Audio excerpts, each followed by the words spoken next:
Hello, everybody. Welcome to episode 4 of Endless Multiverse. We're here once again with Chainsaw Reacts. And of course, Andy. I think you might know who Andy is. I'm not 100% sure. Maybe, maybe not. You better at this point. But we're here with Endless Multiverse number 4. A few things to talk about in regards to Wonder Twins movie being announced, which is exciting. Okay, so let's hello people. Yes, hello. Happy Friday. We got, Almost well, it's the weekend now. We're here to celebrate the weekend. yes. Wonder Twins, Michael Keaton new Batman suit, Stranger Things news, Peacemaker talk with Andy, Lord of the Rings, Doctor Strange 2. We have a lot of things to discuss. But how was your week? Was it My week was a lot happened. There was a lot of work, and I was a little bit emotionally drained from last weekend, and I know some people got worried. I'm okay, don't worry. I had a lot of appointments this week with doctors and stuff, and that's I feel like I'm older than I'm actually am, and I'm like, why am I going to the doctor so much? I feel like I'm like like my dad doesn't even go to the doctor as much as I do. So, but how was your week, Mr. Busy Man? Oh yes, I just shared our stream on Twitter, so people make sure they know we are here this week. So watch the show in terms of for a review coming out Monday. Of course, trailers and stuff dropping this week, but mostly just kind of chilling. I've been playing a lot of Marvel's Guardians of the Galaxy, which is that newer game that came out at the end of last year. Better than the marketing for sure. But and Fernando, no, you are not late this time, Fernando. Good job for being here early within literally 2 minutes of the stream. You can use this reaction shot for it. Yeah. If I ever do a reaction. But yeah, it was kind of chill, just playing a little bit of that. I was also playing some Cuphead from time to time since the Cuphead show.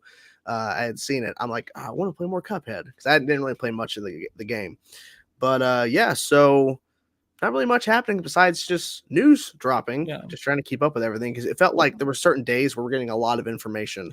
Oh my god! Like Tuesday was insane. I felt like I'm not getting dinner tonight. Like I'm gonna be stuck here in this chair all day long. So, but next week we're gonna have more since Superman Lois finally back. Hopefully for its final hiatus. But CW hates me. We'll see.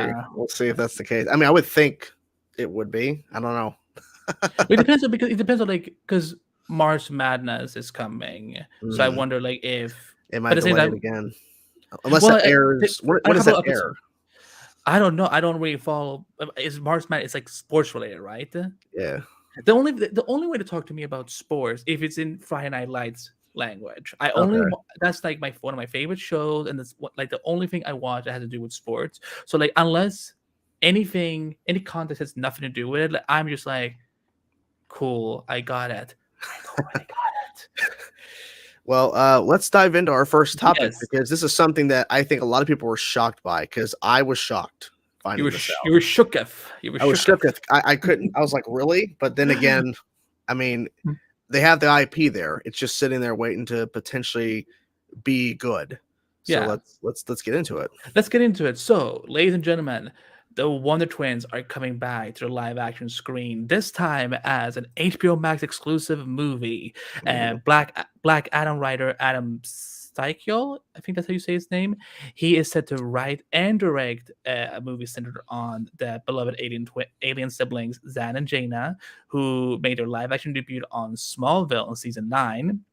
And while details are being kept under wrap, and this will be should this film go forward, and this will be Adam's directorial debut. So, who gets to say that? Like, my first time directing is for a DC movie. Like, that's pretty epic. So, and here, as you can see, this is artwork based on the newer run that was published by Wonder Comics, which is an imprint from DC. I highly recommend go and read it. And Mark Russell and Stephen Byrne did an amazing job modernizing these characters. So, and it's such an easy read too. So, highly recommended. But I want to start with you, Jordan. Like, because I know we talked a little bit about Wonder Twins, I think on episode 1 of our show. But what are your history with the characters? Like, have you mostly seen them, but just through like images, or like have you seen them like anywhere else? I remember they had a Smallville presence. I remember them from, of course, the animated series where they were like really like popularized in terms of like Wonder Twin powers activate. The fact that we are getting this as a film, I mean, if it goes through, of course, because in the development, we don't know for sure if it's actually going to move forward. But the fact that they're trying to make it work, and the fact that we had a Gleek reference in the end of Crisis, which was so bizarre, and I thought that was them indicating Wonder Twins were going to come to the Arrowverse. Well, obviously it's all DC multiverse, but still, um, it's interesting. It's interesting, and I'm curious about the fact that the Black Adam writer is writing and potentially directing if it moves forward, because that means they probably have, they probably have a good working relationship with him in terms of the Black Adam script. I mean, that's a good sign. If like before the film that he wrote even comes out, they're already giving him potentially another job in terms of we're going to pay you to write the script, and if it moves forward, the as of right now, you're going to direct it too. So that's pretty significant. But we'll see what they do with it. It could be silly, but maybe they're going to try to play up to that, or they might go the complete opposite. I'm a feeling it's probably going to be a mixture of both. They're going to play into some of the weirdness of the characters in terms of the what people think of the Wonder Twins, but I think they're also going to add new elements to make them more serious in terms of like not like dark and serious, but like we take them more seriously because it could, yeah, like take it all dark and evil. Like, I'm so sad. Wonder Twin powers activate form Crazy. They cast Chris Klein as yeah, Zan. he plays both. He plays both. Okay, I don't know Yeah, how he would rock a wig, but don't worry about for it. Jane, He'll do it. but He'll do it. I'm assuming you're excited for this. I'm excited because I think the Wonder Twins, and I agree with you. Like I always thought that they were coming to the Arrowverse after, because I know Mark Guggenheim said that. Well, we don't have any concrete plans, but anyone can take them if they want to. But the evil twins. You know what I realized we should have done when we What? introduced this news? We should have like put our fist, next feature and go like Oh, Wonder Twins powers activate, and then say the first thing that comes to our mind, like form of something something.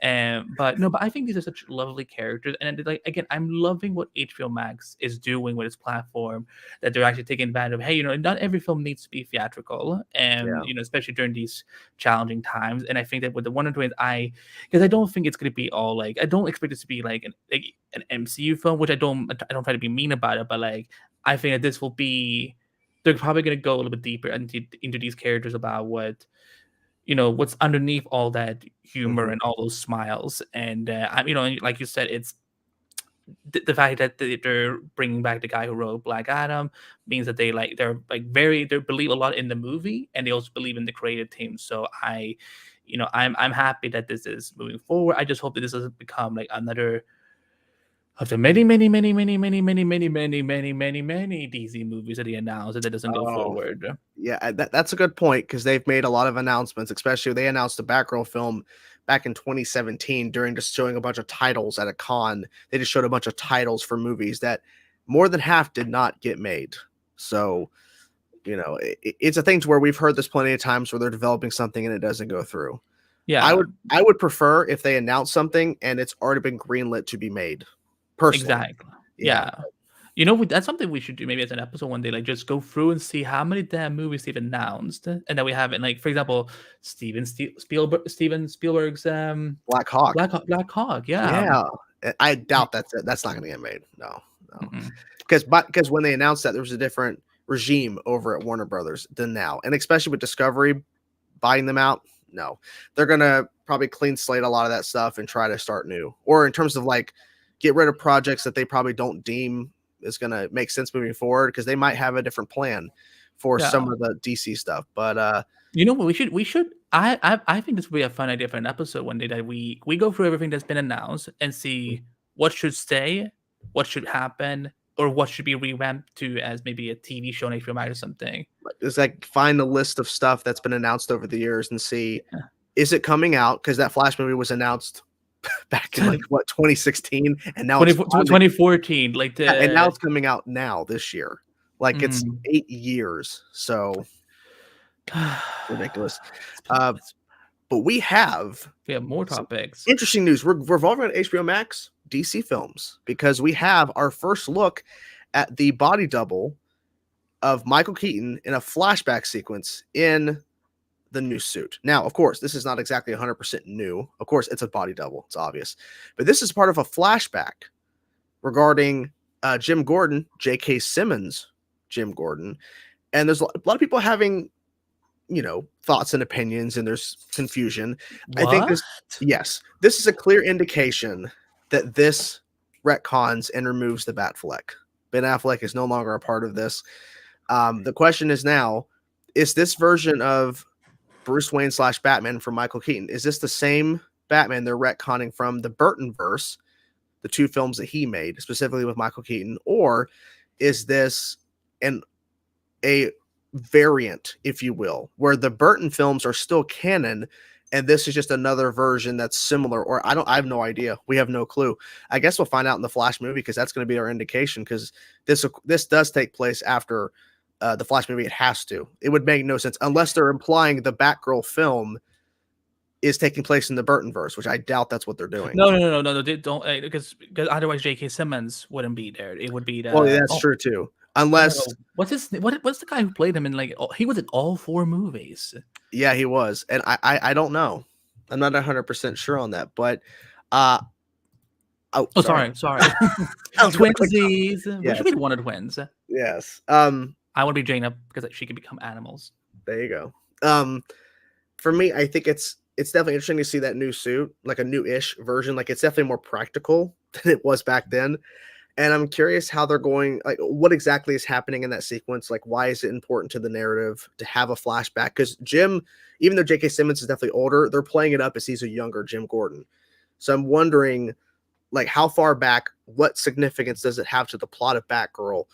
Maybe does it tie into Firefly? Maybe Firefly, maybe his origin, maybe he fought Batman and now he's back and he's facing Batgirl. Maybe that's the tie-in, because we don't know the context of it. But what do you think of the images? Do you think this is significant to the plot, or maybe it's just a sequence to maybe set up some sort of story plot that ties into Batgirl in the present? Because I think it's significant. Yeah, I think there's definitely a reason they're shooting this and they're making flashbacks. Fun fact, apparently the guy who's in the suit in these photos is the same guy who's been body double for Ben Affleck and for Robert Pattinson. So I'm like, can you imagine getting to, say that I've been the Batman in 3 different iterations? That is like the coolest thing ever. And so, but this costume looks way more comfortable. Like again, I'm like, what rubber? Because obviously this is something that Keaton will have to wear at some point too. Because I'm assuming we're gonna see him wear the suit in some capacity. But this is also the important thing, is that we're dealing with a 70-year-old Batman. Like I don't think there's gonna be a lot that Keaton can do. And if he does, it's probably gonna be that stunt double who does it and so on. Although I mean, maybe not. I shouldn't underestimate him. Look what Willem Dafoe did 2 months ago. I mean, in that Flash teaser that we got back at DC Fandom, they showed the behind shot of Keaton in the suit. I'm talking about in Batgirl. I'm just talking about like in Batgirl, because in Flash, I assume you're going to see a ton of. Well, yeah, that's true too. I'm thinking that we're still going to see him present day Batman still doing stuff. I think it's just going to be limited, and maybe these flashbacks are supposed to mean for more of tying into maybe maybe Firefly. Maybe that's the tie-in really of why we're showing the flashbacks, and maybe it's just to give us an idea of this version of a younger Bruce and how it's significant to maybe how Barbara decides to go about being Batgirl, because maybe she witnesses this sequence. Maybe she's a little girl and she somehow like looks out her window or something and her dad's right there and then she's Batman. I mean, I don't know. I think they might do that. They might go the route of where Barbara is saved by Batman, Keaton's Batman, and maybe that's what inspires her to become. It would work timeline wise, because it's like, I guess if this is like 20 years ago, if this was 20 years ago, she'd probably be like, like she would be like Grace's age. But to answer your question, because all y'all went on last night about Gracie. That I'm like, all I heard in my head when I went to bed, I'm like, I heard just Gracie. But to answer your question, but like, I think this is kind of like in terms of like what version we're following, I Mhm. think it's an amalgamation the way that they kind of did with Crisis with a lot of the Arrowverse characters, where like there is things from Burton's history that has happened, but there's also kind of like intermixed with whatever we're calling DCU now, whatever, and so on, and kind of making it a bit of a mix. I don't think Michael Keaton is going to be suddenly playing like two different Batmans in the. Yeah, I mean, he could, but I just don't think we're going to see both of them. So I think this is like whatever this is like a combo, which is easier. Like that way, you don't remove anything that we love so much about those yeah. two first films, but also Mhm. you can add something more. Especially like if I don't know if you guys have been to listeners, if you guys have been viewers, sorry, podcaster here, so used to just talking to like just looking to my microphone and talking, but the 89 comic is extending that mythology, Yeah, so been reading that too. Yeah, it's it's been so good. interesting. The artwork is I don't know which cover is my favorite at this point. I just love seeing it all. So I love the first issue cover. That's like such a cool shot of him, like the cape or whatever, and just the full shot of the suit. It looks really cool. And I think you're right, the amalgamation, because I think with the Flashpoint changing the timeline and stuff, it's going to be changing some of the continuity. I bet what it's going to do is it's going to erase Batman Forever and Batman and Robin, so that because even though that's still technically under the Burton verse, because they're still technically playing the same Bruce when they recast, of course, Michael to being Val to then being George, and essentially because like they were trying to continue with that continuity, they were trying to at least. Um, that I think they're going to remove those, and that Michael Keaton's two films are maybe canon, or maybe they're just not going to say which is and is not canon. Well, Uh, that was the thing because when they announced the comic, I remember they made DC made a specific point in bringing up that this is like in for them Batman Forever never happened, so like they've kind of already retconned, and obviously they wouldn't go on and say that if they didn't yeah, have Green Light on that. So and like for me, like I have already retconned those films in my head, so and plus now we have an actual cool Robin in the oh Burtonverse, yeah, so yeah. It but definitely is a better approach. So and speaking of streaming services, we're jumping to Netflix with something that I think we've all been waiting for patiently, not really patiently, because we've all been begging for information. We have now official confirmation of Stranger Things season 4, and we're getting it split into 2 volumes, and we have the confirmation of a season 5, which is the final season of Stranger Things. Stranger Things season 4, volume 1, part 1 drops May 27th. Then volume 2, part 2 of season 4, July 1st. Within the letter that was dropped by the creators of Stranger Things, they posted this letter on Twitter. It's a letter, but basically it's just a typed out note, but they made it all fancy like a letter. They also did say, without really confirmation, that there is many more stories to tell within the world of Stranger Things, which implies to me we're getting spinoffs. Not necessarily with these characters, but with characters probably within the world that they've built with this show.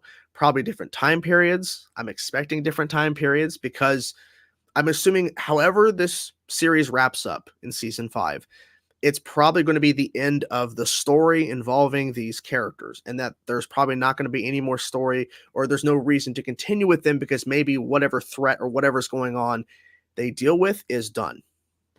That's just my theory, because based on when they said new mysteries, new characters, it's implying, or maybe they might introduce a character in season 4 or season 5 that is going to spin off into a show, but this character like hasn't been with the show all this time, and now they're getting a spinoff. Like 11's not going to get a spinoff. It sounds like 11's storyline is going to wrap up with this show.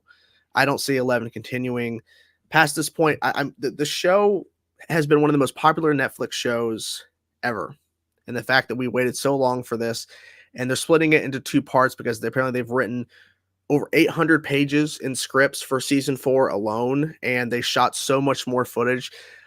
They did not announce a episode count, but I'm guessing between 12, 14 episodes probably for season 4, which is definitely way bigger than they've ever done. Um, have you seen Stranger Things? What do you think about this news? I mean, this is pretty significant for Netflix. Yeah, I haven't seen the show. Everyone keeps telling me that I should, but I was definitely thrown off that one because I did know that it's been a while since you guys got the show for its first season.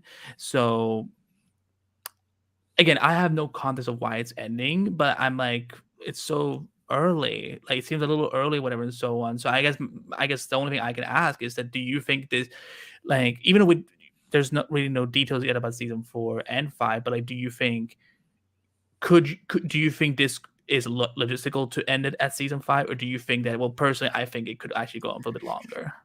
Um, I think at one point I could have seen it going on longer, but I think at a certain point they've already set up the main, like, essentially the main entity or the main purpose of like the main villain, but not really like a centralized character, but the whole thing of the upside down, which is this bad place, essentially a part of the show.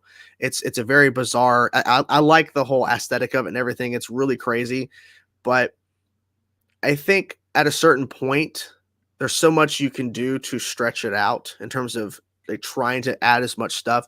Because at a certain point, you just got to face, okay, how do we stop this, or what do we have to do to make this not keep coming back in terms of affecting our lives? Because if you watch this first season, you'll understand like how intense the upside down is and how it's affecting all the characters, and especially 11, Millie Bobby Brown's character, because like it's so significant and tied to her abilities. But at a certain point, when you've done so much, and they've done some crazy stuff on that show, I'm not sure how much more they can do. The fact that we're getting a huge season 4, or we're getting a season 5, is significant that they have it planned out, at least because they've had a lot more time to plan now because they've had a huge break, because they were going to be shooting season 4 when everything got shut down. And so they had a long time to plan. So I think that probably helped them, and probably for them to realize with Netflix, okay, we're going to end with season 5. Because I think at one point season 4 was probably going to be the ending. And that was kind of theorized for a while, but now we know for sure we're getting 2 more seasons. But I think in terms of what they're doing now with these characters, I'm not sure how much longer it could go past what we're already confirmed to get. I think it should end with 5. Plus, these kids are good. These kids that are now all grown up, like all become so successful, and they're getting their own careers outside of And this. So and they've grown up, like literally. Finn Wolfhard, who of course was he's done a lot of stuff since Stranger Things. He was in the most recent Ghostbusters Afterlife. He's 20 years old now. He was 13 when that show first aired. wow. So these actors are definitely growing out, like to the point where most of the kid actors are going to be adults in their late teens to early 20s by the time season 5 comes out. So yeah, and the whole like thing to get people invested was the fact that they were kids. Like that was more appealing, because it was definitely like they have this huge imagination, and now all this stuff's happening, monsters and craziness. It definitely just added to. I feel like if these were like adults dealing with this situation and not the kids we followed, it would have been a very different show. So which we see a lot of, like that's why, because when I was asking people about like Stranger Things over the years, they were like, well, it's really because of the kids, the time periods they focus on, that we don't really get to see very often in this particular genre. So I will try and check it out. Hopefully by the time season 4 comes out, I will have caught up. Maybe we can discuss it, whatever, and so on. But no, but I've only heard good things about it. So and he's saying here that season 4 was originally going to be the ending, but the story became so much bigger they had to go for 5. Okay. well, that good on them for really. You know what? Like there's so much we have. Can't let's not try to cram it all in. So I'm happy that Netflix gave them the support to let's do another season. Yeah. We may as well. So but yeah. So let's talk about Jordan's other favorite TV show. And he's left the building. So Peacemaker season finale dropped this week, and ladies and gentlemen, there's going to be full-on spoilers, so be ready. If you haven't seen it, watch this at your own risk. But well, essentially, they stop Product Butterfly, but of course, the thing that has driven the entire internet into divided sides is, of course, the major cameos that we got of Superman, Wonder Woman, played by body doubles, whatever. But then also having Jason Momoa's Aquaman and Ezra Miller's Flash showing up for a hot second. I just want to first start like sharing my thoughts on the finale, because again, I mean, I'm not gonna lie and say that oh, I am like in love with this show. Like I think it's very weird for a little good and less good reasons, and I think that there's been times throughout the season where I'm like, they're crossing some lines here. But I will say that the times I have laughed my ass off has, it's been hysterical to watch what they've done. They have some really good actors in each role, and like I like John Cena, so it's been fun to see what they've been able to do outside the Suicide Squad, which wasn't one of my favorite DC films. Um, but I thought it had a solid ending. It felt, and especially because I know that James Gunn said that whether they got a season two or not, which has been confirmed, we're getting a season two, but he wanted season one to make sure that everything was finished, everything was wrapped up, and so that's actually a really good approach, because you don't want to leave those eager fans waiting, or just without any resolution. So, but obviously the biggest thing that has come out of this is the reactions, very strong reactions to these cameos, and I'm very torn about it. And because for me, because I'm sure some people want to be like, well, he's a Snyder fanatic, whatever. Like, listen, I love DC. Yes, I love the Snyderverse, but I also love other aspects of the DC universe. And so there's a reason I'm torn about this. One, I mean, on the good side, let's start with the positive. It's fun seeing the Justice League again, because we haven't seen them in a while. I think Barry and Arthur's exchange was very humorous, even though I'm like, guys, it's 2022. We need to retire all these Aquaman fish jokes. I'm like, it's like it got so out of hand, and I'm like, it's exhausting at this point.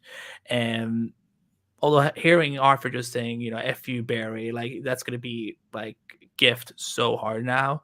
And while I'm just gonna be gifting, that it's not a rumor that when Barry says it to to Aquaman, because he's like, "I'm so freaking tired of this rumor." He's like, "It's not a rumor," and like implying that he does F fishes. Again, let's just retire this joke, please. Like I don't. But on the other hand, I can also see why there's a lot of people who have issues with this. First of all, and I guess that Gal and Henry were just not available. But at the same time, you didn't need him to have. You didn't need him to be there then in that case. I think it's the whole like shadowy cameo. So especially with Superman after Shazam literally decapitated him or something for whatever reason, because we only saw not that it wasn't. I mean, for me, it was pleasant to see the package or whatever, but I would also like to see a face. And so just putting it out there.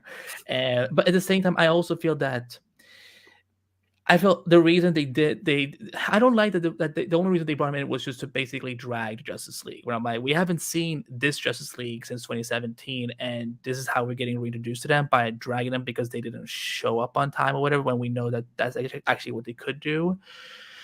Uh, and I mean, not to get too political about this, but we obviously know why they didn't have Cyborg there. Not even a stand-in. They just, which I think is disgusting, and I think this conflict going on publicly there needs to be a conclusion. The people who messed up and cross they need to owe up to what they did and take accountability. So. And I don't know what we're gonna do, guys, to get Jordan to watch the show. We gotta band together, like a change.org campaign or something. But I know you were talking last night, Jordan, about the boycott WB thing, and so which I understand the anger with a lot of fans. I think some are crossing lines, like, guys, let's be civil about this, because it's fine if you don't like it, but like at the same time, to go to the length that What happened? Uh-oh. What happened? Oh no, did he freeze? He froze. Guys, he froze. What happened? We're still going. He completely froze. Uh-oh. Well, guys, I am here to take over the stream, I guess. I don't know what happened to him. Oh no. I think I have no idea. He's still here. He's not moving though. I did not freeze him. I'm on a full screen till he's back. I don't know what's going on. Let's see. I have no idea what happened. I have no clue. I think he literally just I don't know. He's still frozen, guys. Look. Oh, now he's gone now. Now he's gone. I think he's gonna try to join back, I'm guessing. I don't know what just happened. Hold up a sign saying he froze. He froze, guys. I don't know what just happened there. Wow, I've never seen that happen before.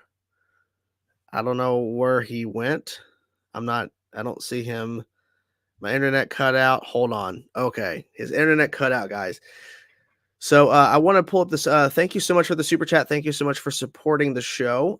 From John, what do you think Keaton's Batman role will be?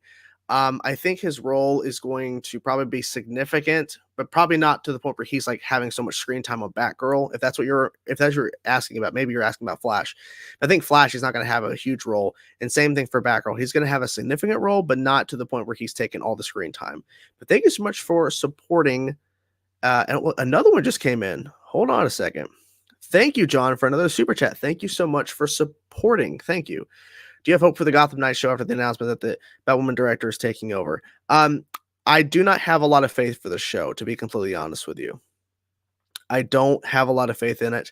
I'm waiting to hear for casting information, who's officially in the show in terms of characters. And then if the show gets greenlit in terms of pushing forward past the pilot, then I'll watch the pilot episode and see what happens from there. But I really don't have a lot of faith in it, to be completely honest. Okay. Anthony is back. His camera's not on yet, but I think he's here. Sorry, I'm on my phone. So, Oh, on my mobile back there. I'm so sorry, you guys. Oh my goodness, we came back to see Super Chat. This warms my heart. Yeah, so I'll pull up the first one. I already answered this question. I think he's his first super chat was about Keaton's Batman role. I think it might be referring to Batgirl or the Flash film. I think he's going to have a significant role in both films, but not to the point where he's taking a lot of screen time. I think he's just going to have a major impact in the story for both. But what do you think? Overall, John, thank you so much for your super chat. Thank you for supporting the channel, the Chainsaw Universe. Oh my God, the CRU, Chainsaw React Universe. I'm just saying. And secondly, I mean, I think that there's a lot of the reason they're doing this is that, obviously I think this Batman will play a bit of a mentor role, if anything. I think he's going to have so obviously a partnership with the Flash. And then when it comes to Batgirl, I think he's going to be like, because I know there's some rumblings about like that Batgirl will become like the quote unquote new Bat, but like the new Bat of Gotham. And the Bat of the future, and then she's gonna get recast, or they're gonna. Sorry, bad Batwoman joke. But no, I expect it to be like, again, it's more so because of Keaton's age that I'm like thinking that he is gonna be like a supporting player. But what happened, I do hope this leads to some sort of Batman Beyond project, because I'm ready for Terry McGinnis, dude. I'm so ready. Also, you can answer this and then we'll move on to Lord of the Rings. But I'm not a super chat. Goodness gracious. Thank you. Yeah, he sent that in soon after the first one. But thank you, John, for supporting. He asked about the Gotham Knights because I didn't know that a Batwoman director was taking over. I was not aware of that. What Batwoman director? I'm not 100% sure. Let's clarify that. It is Danny Cannon, who did Gotham and did Pennyworth, who's directed and written several episodes. Okay. So, yeah, I mean, Jordan, we're on this. He and I were on the same page about this. It's very surprising that this is the kind of project moving forward with, when we've had so many other spin-offs and shows and so that we could have had. Again, R.I.P. Green and the Canaries, Wonder Girl, Painkiller, and I just.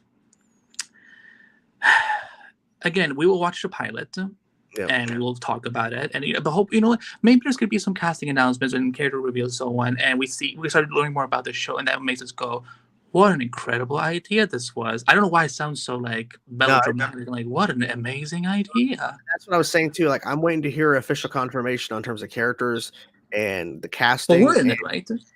Huh? We're in it, right? Oh yeah, we're in it.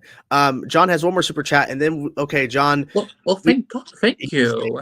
But we will jump. We were going to jump into Lord of the Rings after this. So, is it true we see Batman Beyond a Batgirl movie? I don't think that's what we're going to see. We're not going to see Terry. I mean, they could tease Terry, but I don't think so. But I think with Keaton being in the universe, it's possible that we'll get a true successor to Batman, like a proper successor. Even though Batgirl is her own character, she doesn't need to take the Batman mantle.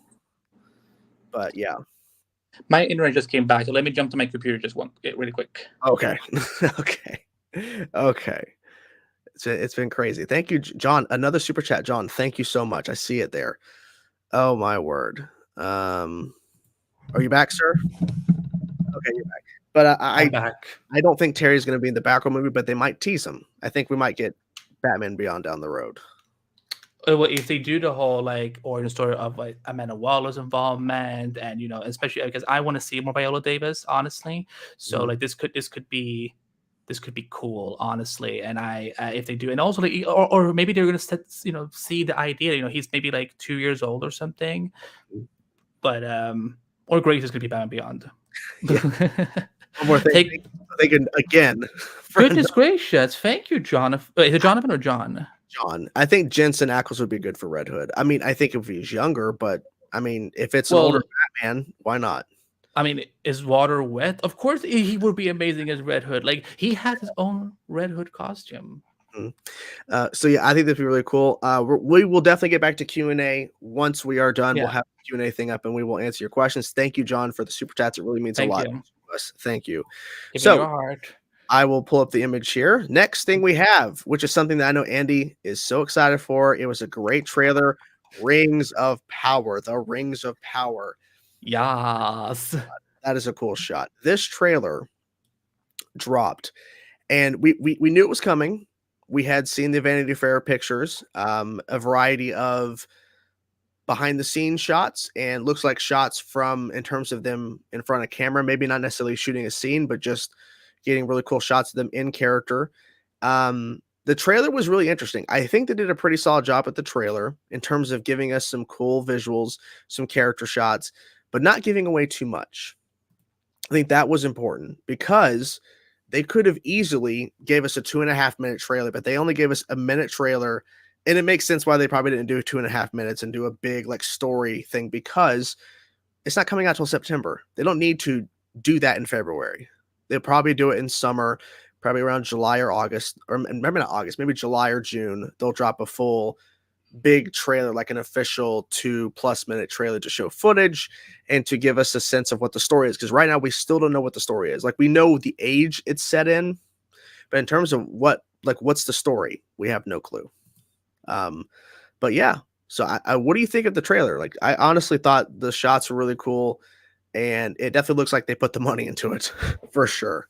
Yeah, and I want to preface this by saying that I have never read the books. I've only watched all the movies, so like that's what I'm basing a lot of things on. But I know this is going to be a lot of its own story, its original story. So, but for me, yeah, I never got to watch something like Game of Thrones while it was still on. So, for me to actually see something like that, and now, like, 'cause, I'm going to be watching that. I'm going to be part of this and watch this when it comes out. It was incredible. Like, again, like I understand why they've been so quiet about this for 4 years now, whenever they announced this. So I again, it's just these things sometimes, like I sometimes don't realize that, oh, they announced this X years ago and they're only now showing us footage and so on. And I'm glad they gave us like a lot of different corners of this universe. And there's still a lot of cast members they haven't revealed yet, like who they're playing. But like from all the great VFX they've done, and I think there's also a lot of practical effects too. But like one of the things that I want to pick your brain on this is, so we see a gentleman is in like a firestorm or whatever and so on, and that character, and supposedly that's the actor who's playing a character called the Stranger, and not John Henry Iron Steel. Don't worry, we're not. I did laugh. I could not stop cackling when I got the press release. I'm like, are you kidding me? They're like, the Stranger, we need to just retire Des. But I think it's just a way to kind of keep it vague for people. But what I think this could maybe be a young version of Gandalf.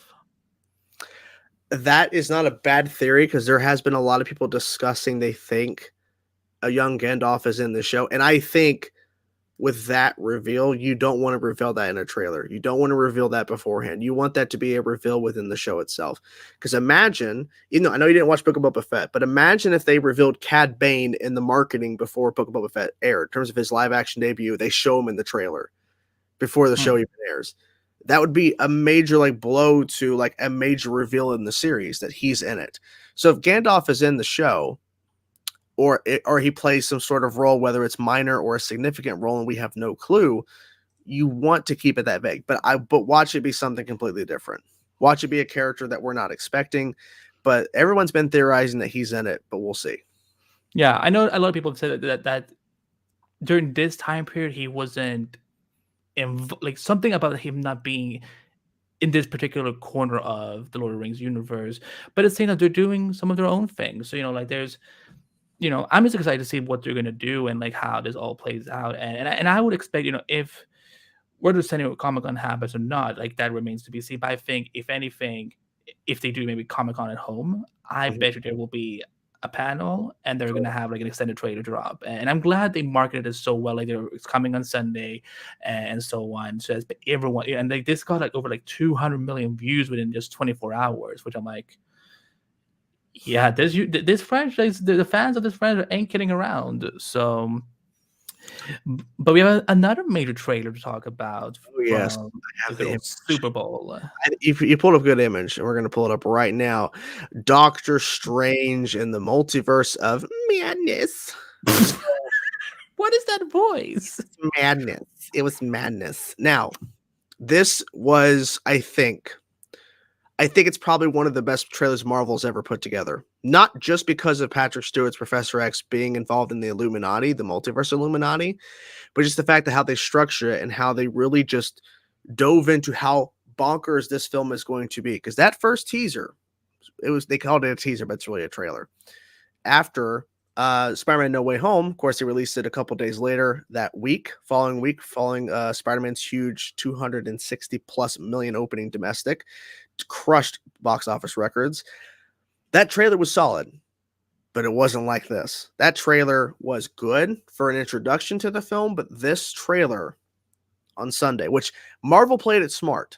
They played a TV spot with some few extra shots at Super Bowl in front of all those millions upon millions of people, but they dropped the official trailer, the full thing, before the actual thing started, so everyone had a chance to watch it before the actual game started.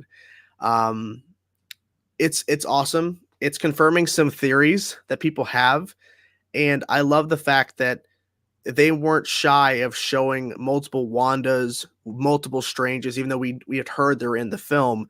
But the fact that they're really highlighting it and really showing how bonkers this movie is going to end up being. And something that I think too, I want to pull up the image again here. So the shards behind him and throughout the poster, which this is a really cool shot from the poster, you see different people's faces, and it gives you an indication of potential characters because there is a shard that's not shown here, but of Captain Carter, who's from What If, of course, and it's implying she's in the movie, and I think she is in the movie. But it's stuff like that, little Easter eggs that really make you. I get people just like investigating that poster. But it was a great trailer, great build up, and of course, everyone's talking about the fact that they got Patrick Stewart returning as a version of Professor X. Is just a massive, mind blowing moment. And now there's now even more theories about what does this mean for Marvel in terms of the multiverse. What exactly is going to be canon in terms of MC moving forward? Is this going to bring forth mutants finally because of the multiverse? What did you think of the trailer? It's fantastic. I mean, come on.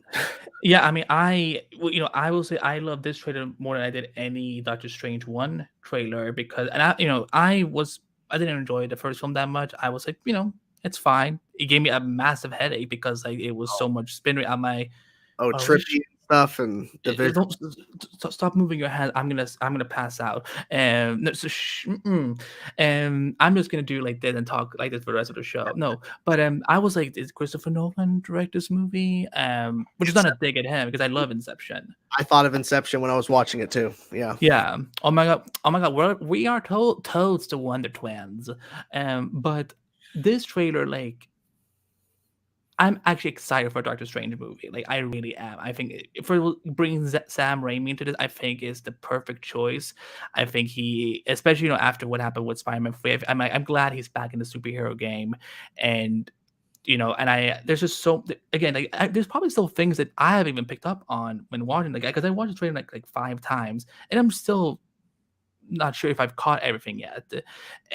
But the trailer, which Jordan has a trailer reaction on the channel, so go watch it if you haven't. Um, again, like I think that, like after what No Way Home did, I don't know if this is gonna like necessarily blow out of the water compared to No Way Home. I think it's gonna be, but I think it might be significantly bigger because now we know there was those extensive reshoot, Mhm. and for whatever it could be more cameos, it could be just now that things have gone better with production in terms of during the pandemic. Maybe they were like, well, let's redo this. Yeah, apparently the report was to add more cameos because they saw No Way Home was like doing like crazy because of the multiverse stuff, but they wanted to add, and I think too, like scheduling wise, they had plans for cameos, but they couldn't get the actors in due to scheduling Yeah, or just COVID protocols, but also to help with the story because they wanted to make sure it was as solid as it could be in terms of like now we because it's been said before. Kevin Feige's openly admitted there's times where they have the version of the story, and once they see an edit or they get into post production, they see how it could be improved in terms of how they could enhance this scene with extra dialogue or an action beat that has to occur to make it more impactful for something later. They go back and do that, like it, and they have it all planned out. So people, once again, they get worried from time to time about reshoots, but it was to well, add, reshoot happen to every film, honestly, yeah, because and Marvel, it's good. yeah. Yeah, and with the whole Patrick Stewart thing, like, yeah, I mean, he's more likely going to be Professor. I think what's very important though to discuss is because I thought that Logan was such a perfect ending. Like I almost hope that this is completely a variant. Maybe with similar history, but like, It has to be a variant because I think all we're going to be seeing is variants. Because I think the Mordo we see in the trailer that's talking to Strange, it's like, I have to stop you, Strange. No, you're the one. It's yourself that's the problem. That's a different Mordo within the multiverse. Like it's not the yeah, same. I know I did. You're talking about like how we saw Captain Carter's Mhm. shield, and have you been seeing this theory about Deadpool? Yeah, I saw the theory that Deadpool is encased in the prison that Strange is put in, because he's of course captured by the Illuminati, and the idea is that him and America Chavez, and you see it in the TV spot where you see a shot of like a prison. You see America Chavez in like a glass cube, like a prison in a shot. And they think that Deadpool is going to be in one of those cubes because they mentioned something about where in Deadpool 2, he was like traveling around to like Logan's Earth, like where Logan took place and stuff. Like he was just traveling all around. Like, of course, Wolverine, X-Men Origins Wolverine, and then he was over, Ryan Reynolds is reading the script for Green Lantern. So they think that Deadpool has this ability to travel multiverses or travel through the multiverse. So the idea is that the Illuminati capture him. And then when everything's going haywire with Wanda attacking the Illuminati or whatever, which is kind of shown in the trailer a bit because she's fighting a Captain Marvel variant. Everyone's kind of assuming it's Captain Marvel variant. Yeah, it's not Tom Cruise, y'all. Can we just drop this? Also, I don't Still, want. they could still have him, but he's probably not a part of the Illuminati. He's probably, I just don't want Tom Cruise in the MCU. I can live without him. So, but but I no, mean, but yeah, I think he's going to be in the glass cube, and then when it's getting attacked, he's going to escape. And now oh he's in. my, I just want him to talk about the Fox Disney acquisition. Like, I just want to see like what is he gonna say about it? He's gonna be like, we were sold way too cheap, or like those suckers thought we were worth that much money. In Deadpool 3, where Kevin Feige is at a meeting table with some other people, and Yes. then Deadpool walks in and talks to Kevin Feige about joining the MCU, and he's like, "I don't know if you're a good fit. We don't want R-rated films." And then when he curses, there's a bleep and like a black bar over his face or something when he curses, and he's like, "What the beep?" And he's looking around. It's like, "Disney, what are you doing to my franchise?" Just like And then just Kevin Feige goes, language. they have Chris Evans pop in.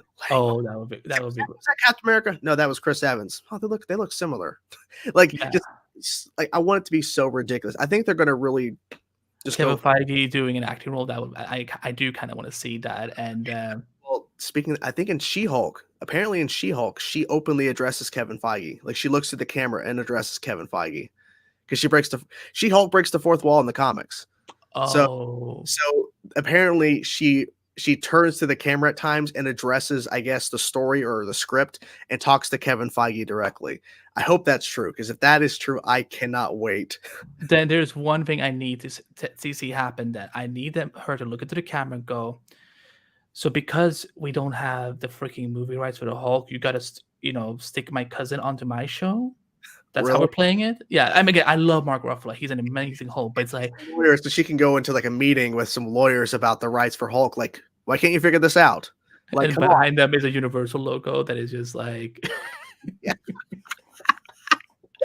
Oh my god. well, we should be working for Marvel. We should be like, guys, listen, we're gonna make this so meta, not Facebook meta crap, but like we're actually gonna make it meta. So what you're gonna have is Jennifer Walters looking into the camera and Tony Mussolini saying, because we don't have his freaking movie rights, I have to be Share. stuck with him on my just because we're cousins doesn't mean we share everything. We're not even like that close of cousins. He's like my third generation cousin. I don't know. But I'm excited for She-Hulk. Go back and hire Edward Norton. Oh, Yeah. They wouldn't do that though, but that'd be funny. oh. I did love Evan Norton too. Like it's hard to compare the two because they're both so good for many different reasons. But one last thing, because I know people also this is another theory since we're already in trailer mode talk anyway. In one of the chairs in the supposedly Illuminati room, there's someone sitting on the left, and just something round, something just a little round thing sparkling, which oddly looks like I don't know. It can't be not a 3. It's not a 2 either. Not a 1. It's not a 5. If only there was a number between those two. But could be a 6. Could be. Yes, or 69. I don't know. But 14 or Fan 4 stick. If I could have another Fox Marvel character show, I'm hoping it's like the original Mr. Fantastic. Well, I mean, I'd be great. I'd be great with that, but I'd also want John Krasinski as. Oh, I'm against that guys thing totally. I'm like I do like keep him away. We don't need him and Emily Blunt. Let's just I hear you, but I personally want that. But no, and I respect it. It's fine. But I do think Mr. Fantastic is in the Illuminati because Mr. Fantastic is in the Illuminati in the comics. So it's gonna be interesting to see if they're gonna pull from the past Vox era or if they're going to go with the fan casting for this variant. Because I don't think they're going to have a variant in the Illuminati like John Krasinski and then have him also play the MCU counterpart. I feel like it's probably going to be either fan service for the fan casting or fan service for the Fox era because they're already pulling Professor X from a variant of Professor X with Patrick Stewart. So it would make more sense, I think, to pull from the Fox era with a variant of Mr. Fantastic with that actor reprising the role. Because I don't think it's the same Mr. Fantastic from those movies. And I don't think they'll have enough time to explain it's the same one. They'll just have him pop up if that's the case. There's a character because I have the trailer up. There's a hooded character. People think it's Alder the Brave. Maybe. I think it's Namor, and they're hiding his face because of his Namor's apparently in Wakanda forever, so it wouldn't surprise me. There's also a theory of a variant of Black Panther in the Illuminati, and it's somebody else playing Black Panther. Oh well, I'm okay. I'm okay with that. I mean, it's. I still get very emotional when even just thinking about Black Panther because it's just so weird that the Chadwick isn't with us anymore.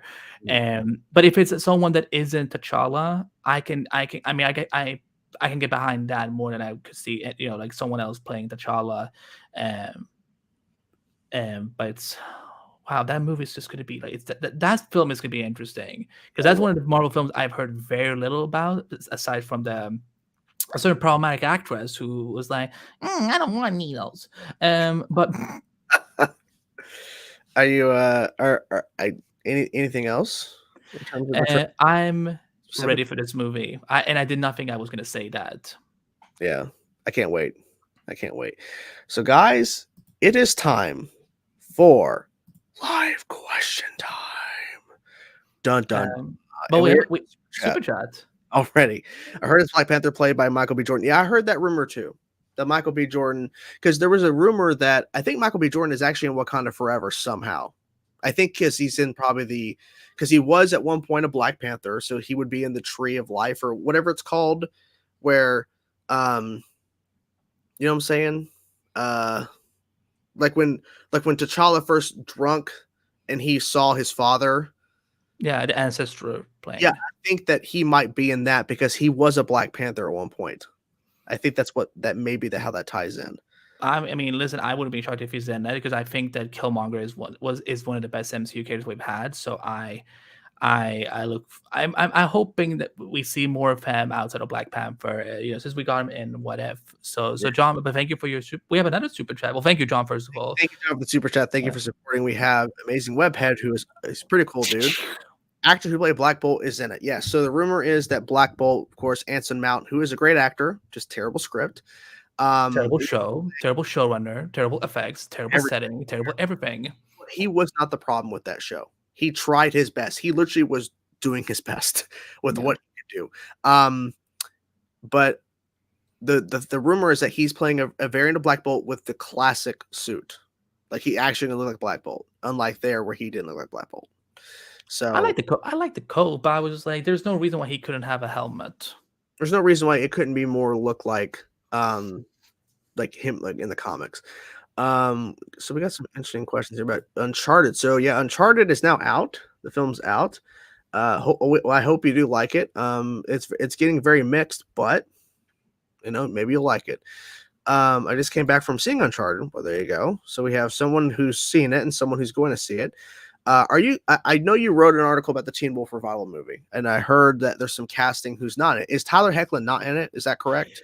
His status is in flux right now because he has said that he would be interested in taking part, but as we know, he is right now the lead on Superman Lois. So and we don't know when this film is going to be shooting. So if anything, if Derek is back, I see Tyler going over and filming his stuff. And we don't know when they're gonna start shooting the movie. Like they just announced the cast, but I could see him like showing up like a little bit later, like Yeah. once Super Lowe's is finished or so. Like this will be his hiatus project or something. But I know with Dylan O'Brien, sadly, so far is not back as Styles. I listen, all, my fellow studio fans. My shipping heart is destroyed. I was devastated. I'm hoping that change.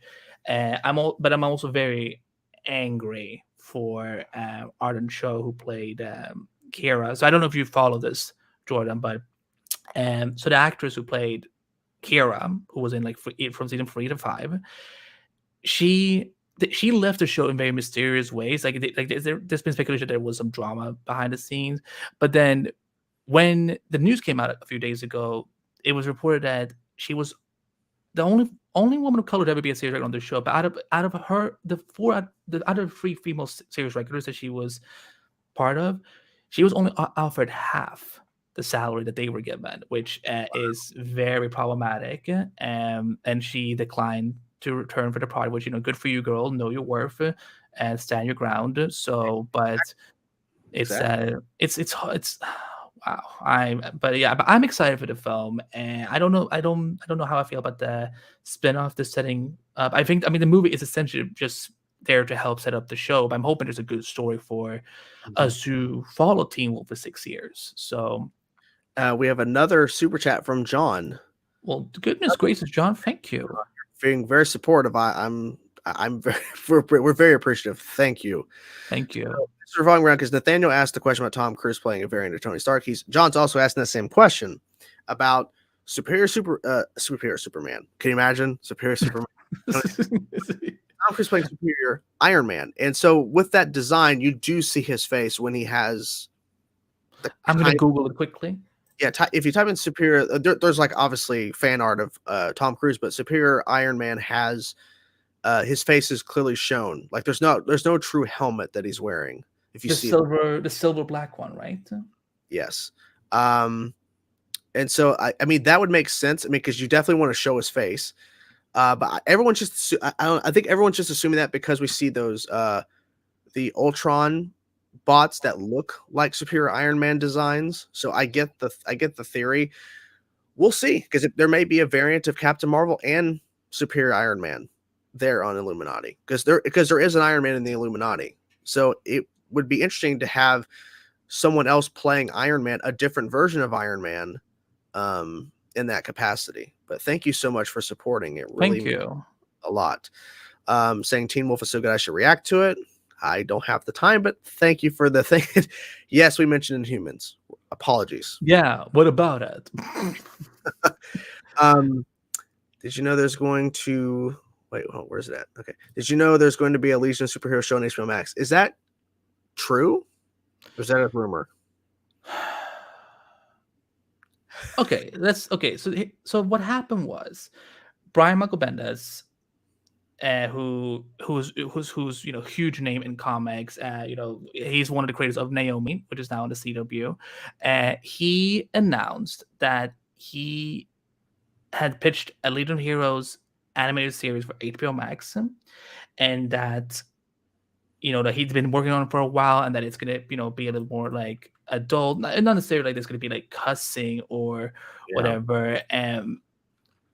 But when he says that it's going for, I don't know if that means like has it been and picked up the series? Is it a pilot order or whatever? But we just haven't heard anything from Warner Bros. Yet. So like I mean I don't think he's lying. Of course, I mean I don't think that's the case at all. But like, I think that maybe he jumped the gun. Maybe he jumped the gun a little bit, and they were waiting to save it. But like, but yeah, if this show happens, I mean, I watched the Legion of Superheroes show that came out a couple of years ago. It was a short-lived show on Cartoon Network, but I thought it was pretty good. Did you reacted to it on your channel before, right? Legion of Superheroes? Mhm.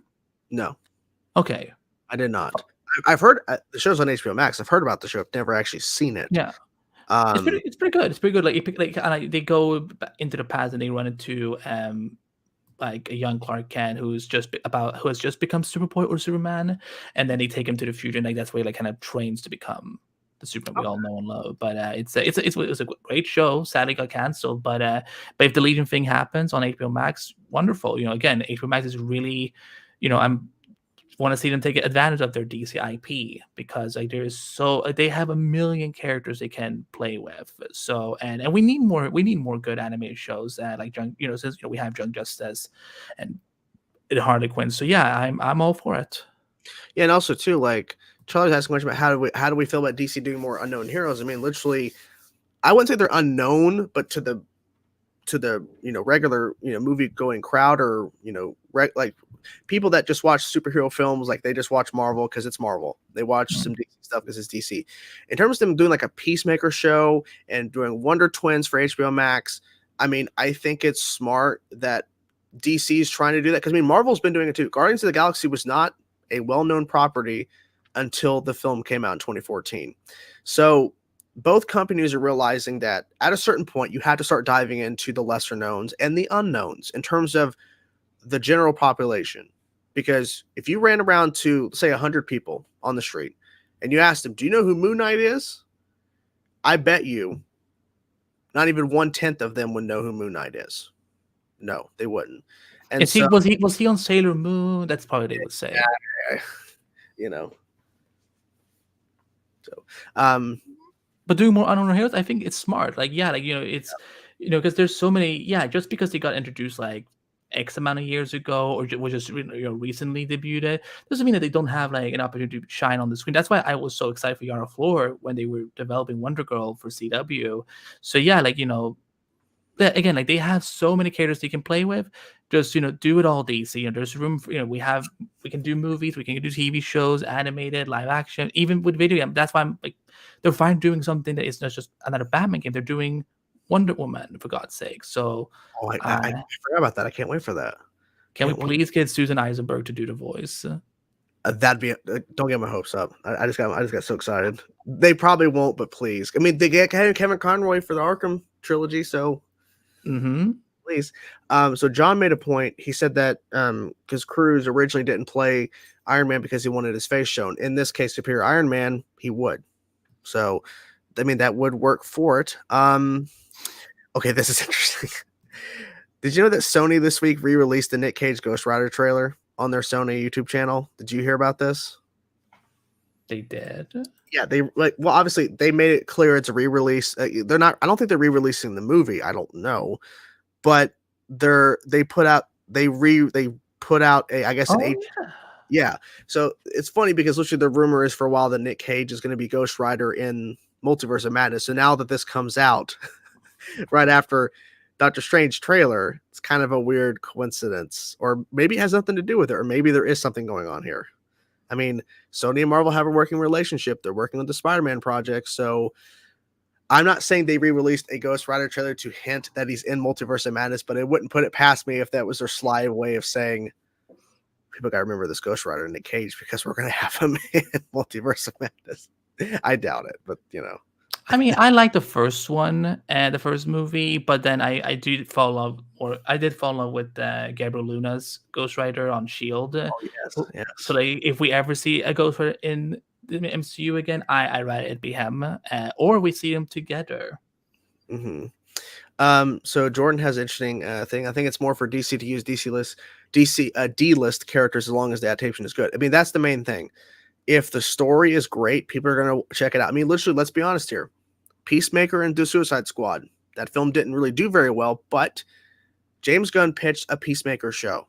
No one had heard of Peacemaker until that movie. And now Peacemaker, when the show was on, was the most popular show in demand at the time when it was airing. It's very significant. And of course, everybody was talking about that finale with the cameo at the end. Everybody was talking about Peacemaker. The fact is that show got a lot of people's attention because of the quality of the story. Obviously, I haven't seen it, and I'm not really boycotting it. I just didn't care for it, so I didn't whatever. But I can admit that there was a lot of people attached and loving this show and checking it out and binging it to catch up or watching it as soon as it dropped. Everybody was talking about Peacemaker. So if the story is good, because James Gunn knows how to write story, it was going to deliver. So that's the main thing. You could pick any character. It could be Batman. If the story sucks, it's going to be bad, you know.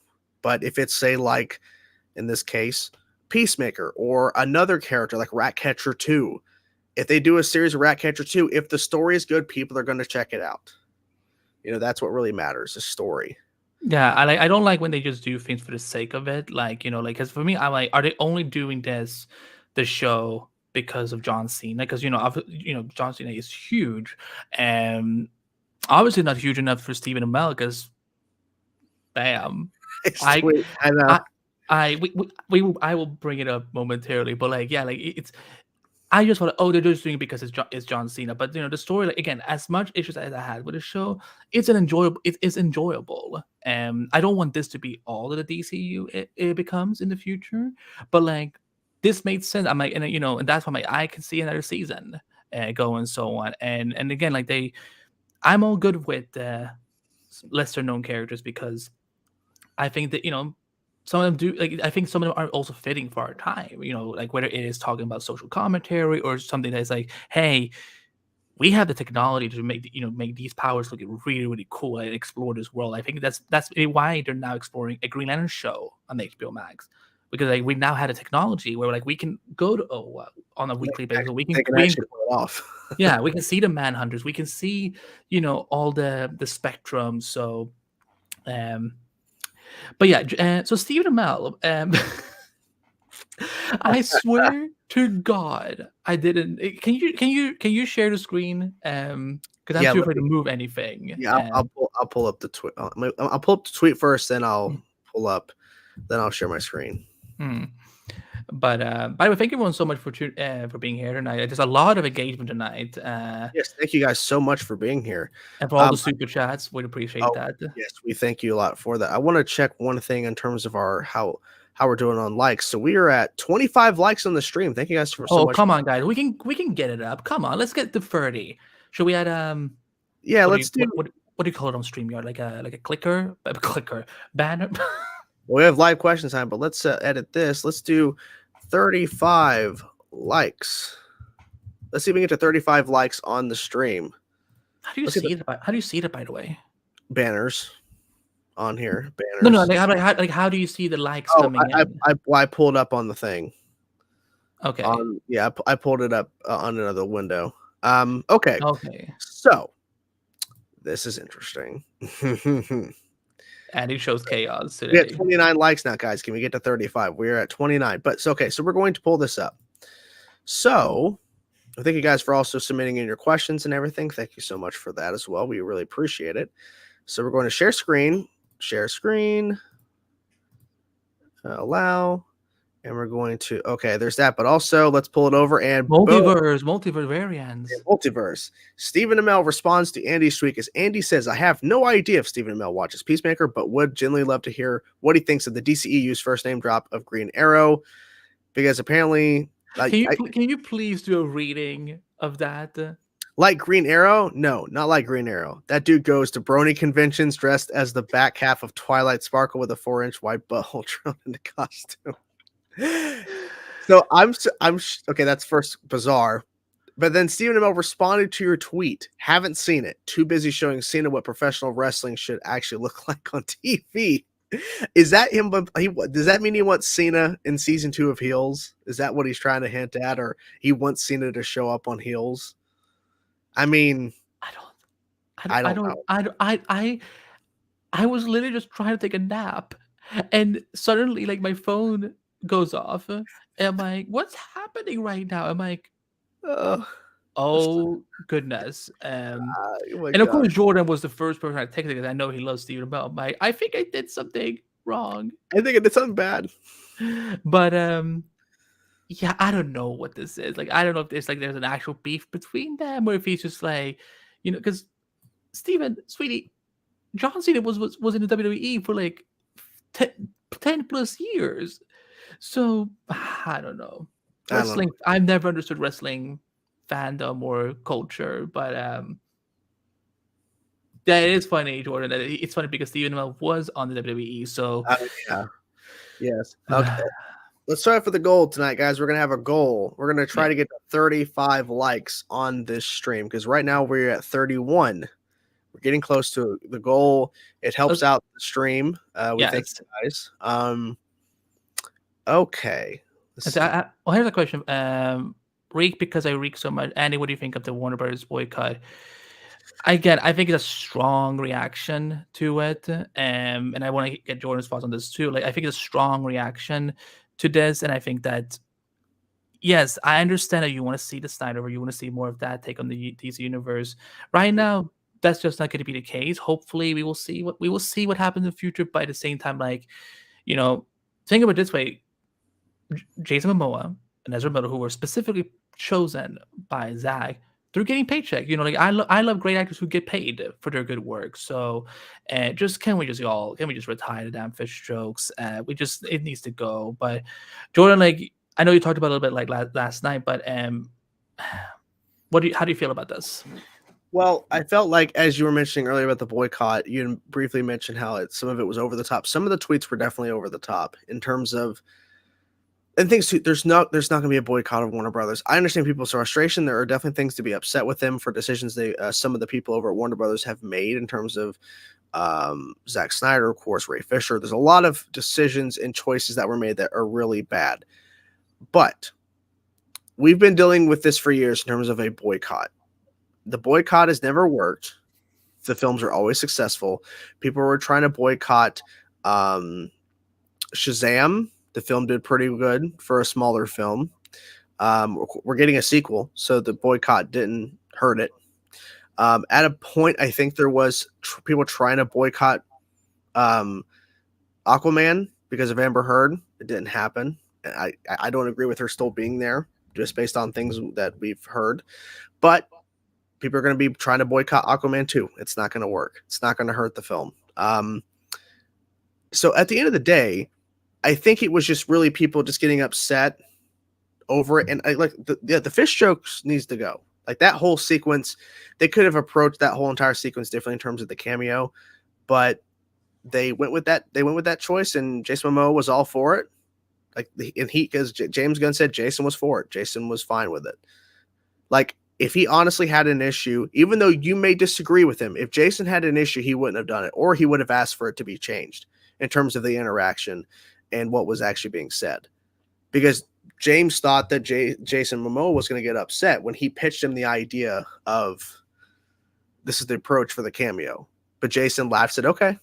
So I don't know. But people are just going to be upset. There's always something to be upset about, it feels, at this point. There's always something to be upset about. And right now, this is the thing until something else happens. Yeah, I mean, this is constantly something we're used to. Like, like, even with these TV, like, there's some fans that like one thing, other fans doesn't like it, and it's just that's art is subjective. If there are people who like what they do with things like Peacemaker, then that's within their right. If people like what things that Zack Snyder does, Mhm. that's within their right too, and so on. I just for me, like, it's just social media. It's just getting to the point where like it's just so hostile, and like so like it gets just so intense, because I think both sides of all these conflicts are it's not a discussion to have over 280 characters or endless amounts of threads. So fake Jake, hello. Thank you Hey, for the super chat. Sorry, I'm late hey, by the EM hype train. no, it's all good. And he Um, put out the Justice League. see, We got Batman. Batman, Superman, Wonder Woman, Oh, Black that Canary, Aquaman, Green Arrow, and the Flash. Good lineup, by the way. Good very lineup. good lineup. And I hope you're doing better, sir. Hope you're doing Yes. good. Let's see what else have people been.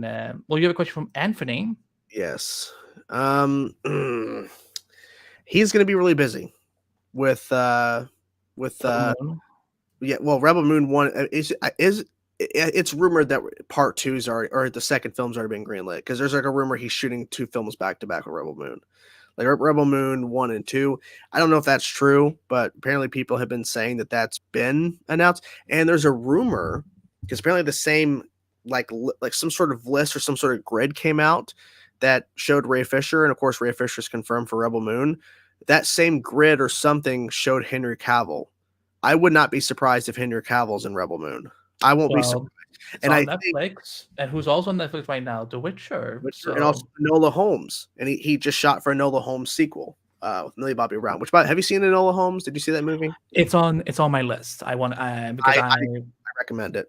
It's good. um is it a spin-off from Sherlock Holmes? Like, what is it? Like, is it It's about his daughter? no, it's about a sister. It's it like you can see some similarities of like other like Sherlock Holmes esque stories, but it's not like truly a part of like another franchise that was set up with that because he plays Sherlock Holmes. That's who he plays in it. Um, but I would not be surprised if Henry is in this because right now Henry's not shooting Witcher season 3.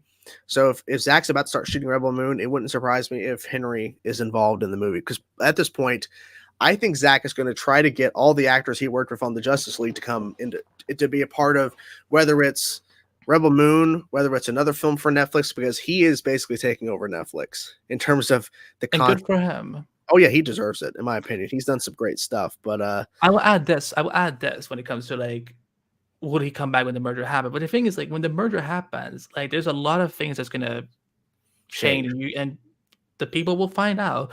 And but here's the thing: let's say that the Discovery they want to make this happen. Mhm. We don't have to see it like instantly. Like, just knowing that just League 2 and 3 or whatever else would come, that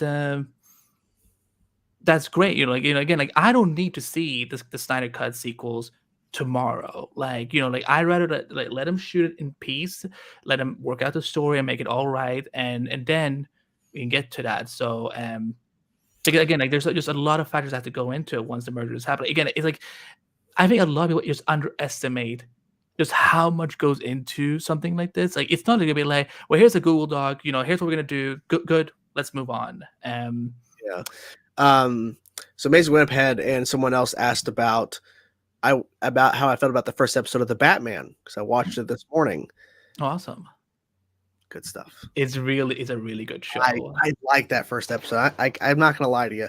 I really like the fact that because what surprised me was the tone because the music. I'm like, wow, this is good music. Like there were certain like moments. I'm like, this feels like a darker show, but it wasn't like dark to be dark. And I like the fact that they openly right away 3 years. He's been Batman for 3 years, and he's an urban legend. I'm like, this is really cool.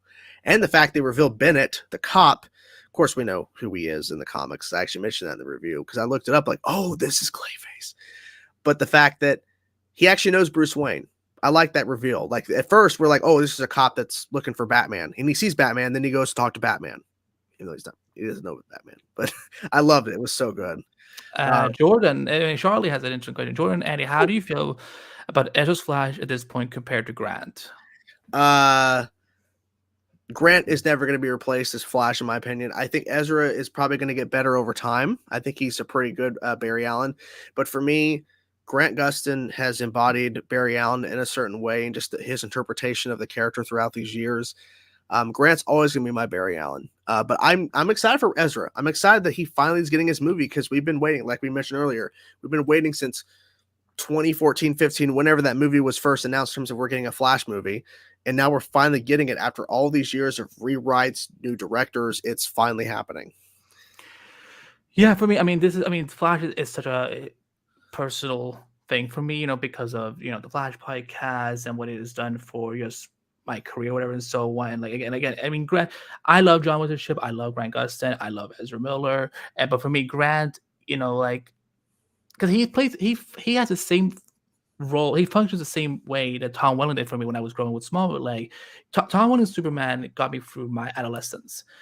Grant Gustin's Barry Allen is helping me through my 20s as I'm going further into adulthood, and I think it's a good male role model, which especially for this franchise, and I like, there's changes they've done to the mythos and so on, but it hasn't hurt the character, and so for me, like, and also, like, yeah, Grant has put in almost should season 9 go forward, he's going to put in like his 9th year now of doing almost a full decade committed to this character, and we've seen this huge evolution of him. But I'm also excited for Ezra. Their film is going to be very exciting, and Ezra is also huge. They're a huge nerd, Harry Potter nerd, and they like when they first got announced to be playing Flash. I remember there was an interview where they were asked, like, "Are you avoiding the TV show?" It's like they were like, "No, I love the TV show." Like, come on, like, Grant Gustin is the Flash and I am the Flash, like, it's the event horizon. We're gonna race. Maybe I may have rewatched that clip way too many times because I just quoted the whole thing. And then they share the screen. That's the beautiful thing about the multiverse, that you don't have to have just one version of something. Like, you can, like, there can be a version for everyone. So Grant will always be on my top list, but I love John, I love Ezra, and whoever else will play Flash, and in future projects. So yeah, November's could be a very interesting month. It will be, for sure. Fake Chick has a thing about Zack Snyder. I have so much respect for Zack Snyder. He came back to direct his movie after the studio used the death of his child to kick him out the door. I'm not sure if that's 100% accurate, because there was a lot of things going on. But I mean, he stepped away. But well, they took advantage of yeah, that at that time, and I don't know if they necessarily kicked him out because of the death of his kid, but I think it's that would be an HR nightmare. I think it's a multitude of things where I think he had to step away, because it was probably just he tried to bury himself in work, and it was just making it worse for him. So it makes sense that he had to step away. But I think what was the best part, as you say, he still returned and completed his vision for, in honor of her, because he could have easily, even though the fans were demanding it, he could have easily never went back to Warner Brothers, even though he was still getting producer credits on films after the fact. The fact that he still went back is truly amazing. And that's fantastic for him. A super chat from Victor. Yes. Thank you, Victor, for the super chat, sir. Do we know what movies or TV shows take place before the Flash movie, and what movies or TV shows will take movie effect? But I would think all the films leading up to the Flash movie, in terms of, I would say the Snyder Cut, unfortunately, is not canon to the Flash movie. So Another Earth, just to say that it's Elseworlds. The Justice League, that's connected. BVS specifically because of his origin, because we get to see him being kind of a hero. But I mean, I guess you could, in a sense, say the Snyder Cut, like in terms of like the scenes with him, in terms of like saving, because we know Iris is in the film, so, and same actress. So, I mean, even though it's not truly connected, I feel like what's going to be really more important is probably the Keaton stuff, because they're going to probably tie some of that into the film. But I think they're probably going to use this as a way to just, you don't have to necessarily know a lot about his version of Flash in order to watch this movie. I feel like they're going to use this as kind of like establishing his origin, in a sense, because we don't know his true origin. We know, of course, what happens to Barry Allen, but this version of Barry, we don't know too much about his origin in terms of how it all happened, even though we can kind of guess what happened, but still. It'd be interesting to see what they do with it. They did not recast Iris. They did not. It's still played by the same actress. They did not recast. not true. Wait, what was the second part of his super chat question? Oh, what movies will affect it? Okay, sorry, I didn't see. I forgot about that part. Well, Batgirl's going to be affected. Everything moving forward is going to be affected, like because of the fact that it's a different Batman, and presumably, rumor is that they're going to be replacing Superman with Supergirl. In terms of the focus, I don't know. I don't know. I mean, look at Andy's face. He's like, all right, I'm just gonna sit here. What a beautiful day! Look how shiny it is outside. Yeah, like, go look outside. I wish You Zach. realize so late that it's actually like evening, so that joke did not work at all. No, I think that I don't think everyone should look at it as full retcons again because we have the multiverse. You know, there is like technically everything in the DC live action universe right now is, you know, there isn't just one main Earth. There is all these Elseworlds realities, you know, like the Jokerverse, there is the Arrowverse, there is the Titansverse, there's the Doom Patrolverse, there is the Stargirl universe, there is, you know, whatever this DC is going to be, there's the Snyderverse. So, you know, that's the thing. Everything can coexist. Everything coexists. So, you know, again, November will be a very interesting month. But Victor, thank you so much for your super chats. But yeah, they did not recast Iris for the Flash movie because then I would have been pissed.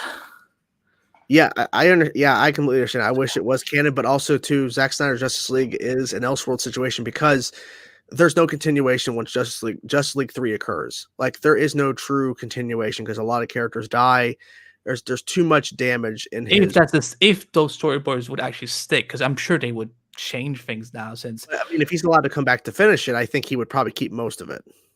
Maybe. But the good thing with about the Flash movie when it comes to the Justice cut is that because all these directors, according to Patty Jenkins, are disregarding it. Like they're not like, you know, yes, it's canon, like it has happened, but it doesn't mean they have to reference it. Like and the thing is, these characters they move forward their storyline. So whatever happened in Justice League, they can still ignore. And I think by the time after the Flash movie, that movie will essentially never have happened. So, which is probably good. Oh my, Liam, how dare you? Been asking this for a bit. We apologize, Liam, for other questions, but I feel like we had to address it because, fuck, I don't. There's no right answer. Here's the answer for me. There's no right answer. They both have great things. They both have questionable things, but they're necessary for my love of these characters from both sides. They're necessary. I hate the question. It's a good question. It's a But wait a minute. When he says DCAU, does he mean? Okay, so what do we regard as a DCAU? Do we mean like the Bruce Timm stuff? Are we talking about the newer movies? I think it's all tied into like Batman the Animated Series, Superman the Animated Series, Batman Beyond, Justice League Unlimited. Anything that ties into the canon that was set up in the 90s into the 2000s. And so I think that would mean newer films too. Was it? Yeah, because Mathematical Phantasm is canon. Which, by the way, who was it that you said that someone hasn't seen? I'm shook up. Yeah, a YouTuber. I don't know if he does content anymore, but his name's Cody. He's a big DC guy. That's why I surprised me. He's a big DC fanatic, and he hasn't seen Mask of the Phantasm. I'm shocked because it's not a long movie. It would take him no time to sit down. I wish it was longer. I wish it was too, but still, it's like he could easily sit there and watch it. But I have no answer for this question. They're both great. Another super Victor, thank you. Thank you. I think a Flashpoint. I would say Reverse Flash is possible, but probably not likely because I feel like they're going to save Reverse Flash. So they're probably not. I mean, I get it, maybe a post-credit scene, but I feel like there's so much going on. Reverse Flash would just, I don't know. I don't think it would have the same impact because we have so much going on within this Flashpoint, unless Reverse Flash is actually in the movie in terms of it's being hidden and he's actually a part of the film in terms of he has an actual plot point to be in it. Because if it's just a post-credit scene or an end tag, save him. Don't show him, in my opinion. My answer to that is, not promising anything, but I'm just pointing it out that there are a few cast members in the film who have undisclosed roles. Fake Jake. What Holy happened? What happened? shit. Fake Jake. Oh, Oh good, my good. God. Oh, Oh, Jake, that is so generous of you. dude. What? Oh my God. Thank you. I'm Holy gonna let's give shit. him a heart. Let's give him a heart in the camera. Love you, Thank Jake. you. Imagine Um, if we got a No Way Home style movie for The Flash, John, Grant, and Ezra, as well as similarly styled movie for Superman with Brandon Henry Tyler. and Okay. Tom. Oh yeah, don't forget Tom. Yeah, Holy. Okay. he's right behind me. Actually, he's Oh, watching. there you go. So a Flash No Way Home style movie with John Wesley Shipp, Grant Gustin, and Ezra Miller. That'd be fun. And they're doing kind of a version with that because we have two different Ezras in the Flashpoint movie because we see another Ezra behind him as well as Supergirl on the other side. In terms of your Superman idea, who would they fight? Because that's four Supermen with Brandon, Henry, Tyler, and Tom. They would have to fight like four Doomsdays or four Brainiacs or four Dark Sides. Like I don't know who they would, because they would have to literally create like a Doomsday Dark Side Brainiac combination villain to fight all four Supermen. You know what I'm saying? Like I I don't even know. Holy fuck. I Wow. that is making me feel I'm feeling something, and I probably shouldn't say it on air, but you know what's so funny? Tom, he said on like he was even like proposing the idea, like like how cool would it be if like 'cause he was like Tom has educated himself on the multiverse, which is good, but he was like, yeah, like how cool would it be if like all of us came together or something. So, um, I think it would be great, and again, I think that yes, I know right that there is not a lot of Superman focus in the movies, which I know it's thinkable to say that they are other characters. Remember, there was when Jordan and I, when we were growing, all we got were Batman and Superman movies. There was never talks about a shared universe, like Wonder Woman, like or anything. Like we were far away from that. So, but I think both of these ideas would be incredible. I think one is more than likely to happen than the other, perhaps. But I think both would be great. But Jake, that was so generous of you. Thank you. And Holy crap. Also too, I think what would be really interesting is if John Wesley Shipp playing Barry Allen, but I personally would want Ezra and Grant as two Barry Allens and then John playing Jay Garrick, in my opinion. I will add this as a compromise. A Flash family movie across the multiverse. We see Kyle Garner's Bar Allen from Smallville. We can see John Wesley Shipp. We can see all the other yeah. We bring back freaking Violet Bean as Jesse Quick. Oh, where's she at? You're throwing it too much. That'd be awesome.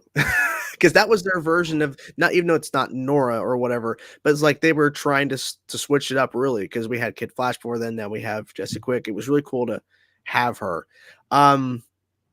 So Charlie has thinking about I wish CW was allowed to have Diggle become Green Lantern fully because it's most likely because of the HBO Lantern. Yeah, that's probably why they're not doing it, and probably budget and character rights. It's a whole mess. I think it's more budget and like where to put him. And also to Discovery. I mean, once they buy out Warner Brothers, are they gonna lift that ban on certain limitations? Because I mean, I think if Discovery, hopefully they'll see, because we don't know. Hopefully they'll see the potential of letting character rights be more feasible for other networks to get a hold of in terms of like the CW. Because I mean, I think it's probably because of budget, but also too, I bet they're not let them have the rights because they're doing the Green Lantern show on HBO Max. That's my I'll say guess. this about Jenny, about Jenny. Don't count her out yet. I think there's probably but I mean she could also. But here's the thing: she could be recurring for all we know. I would think that she would because her brother is heavily tied in to what they were doing in the season 2, so it wouldn't make sense for her to appear. But the thing is, they may not give her a suit unless they specifically call her another name besides Green Lantern. They'll probably call her something else, which I know she's called Jade, I think, or and she has a very different Green Lantern suit. So I think like it's not like the traditional. So they can get away with that. But in terms of John Wesley Shipp, like John Diggle, if they give David Ramsey a Green Lantern suit, I think they would use the one that he had in season 8. Like, because I feel like it's like how convenient of them and to just make it green and black. And they kind of change it slightly for it to be a new suit. Fake Dick also makes the point too with a super chat. He adds in this, or for Batman, Keaton, Bale, Affleck, and Pattinson. Batman versus Superman. Ooh, that'd be kind of cool. My gosh, we have a lot of questions. I guess for thank Yeah, you guys for that thank answer. you. Yes. Do you think Zach deserves to finish his movies? Yes. Yes. Uh, Jinx, you can't talk. You can't talk now. You can't talk now. I will read questions. You'll have to just. That doesn't even make sense because the Arrowverse literally introduced a Green Lantern character in Stargirl, even with the Green Lantern show coming. Well, we're not okay. So I think what we meant about like characterizing whatever. So I think it's more about which characters they can and cannot use. I think obviously they can use Green Lantern as a concept, but I think it's more that okay, Stargirl. I think Jade is probably a better fit for the CW, as especially because like it's the show's still early on, it has a bigger budget, and it's someone that is not tied to the show and the supposed movie if it ever happens. But so yeah, so it in a lot of ways, like I think the whole Diggle thing, I think it's more a result of if Justice You happens, like where do we, like how do we execute, how do we do, and so on, because it's yeah, some of these shows just have different budget for because they do differently in success. So, oh, Nathaniel, okay. Well, Michael Keaton, Christopher Reeve, Linda Carter, and John Wintership as like a '90s Justice League. Oh, that would be so beautiful. He's gonna be Dick Grayson. I have no idea what this is about, but he's gonna be Dick Grayson. I would love this. It won't happen, but Marvel, the Avengers fighting Godzilla, please. It'd be so crazy. Godzilla versus. I'm trying to think of like a big beast, like or the Hulk, I guess. Yeah. He's saying that it's a mistake to do multiverse, and I understand. I understand your point because it is. Is that Barry in his profile picture? Uh, yeah, that's when Barry's dancing. Oh, that's. I noticed that. That's funny, but I get that criticism. A lot of people made that critical point. I just wait and see, y'all. We will have things to talk about it in I almost at the night in November. Oh my, that night is just like the oh my god. Because I've seen like someone did like a fan art poster, and I know someone did a trailer, like a 90s style trailer for that Justice League. That's A-list Productions. Yeah. Oh, so that was him. Yeah, he's awesome. So yeah, this is interesting. What are your thoughts on the? Hmm? We're gonna whisper. I was gonna say any place besides Gotham, make it a Titan show, not a Bat Family show. Just saying. I want a Titans Tower.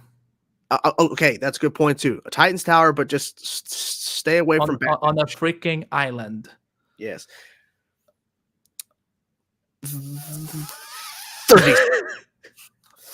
They're decent.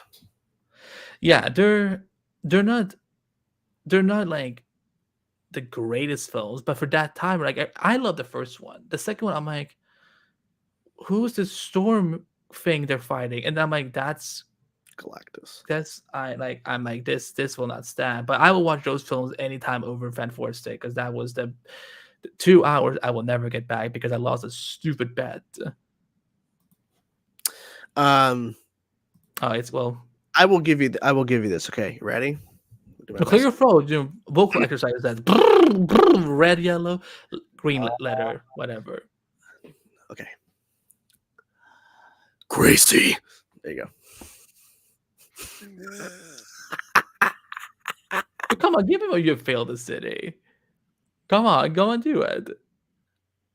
Meta's killed your family, Gracie. They all deserve to die. No, you have failed this city. And Jon Snow does rule, by the way, even though he's not Jon Snow. Yeah, we had a Titans Tower in season 2, and then they were like, "Let's move to Gotham because like we can." It wasn't really a Titans Tower; it was just an apartment. Yeah, and the roof was because I remember like I cringed when like they zoomed out. I'm like, "What did he? What is happening right now?" And then like you kind of start to see like the T shape. I'm like, yeah. And I'm like, are you kidding me? Like you couldn't like someone as rich as Dick Grayson couldn't just go and buy himself an island and build a T in the middle of nowhere. I just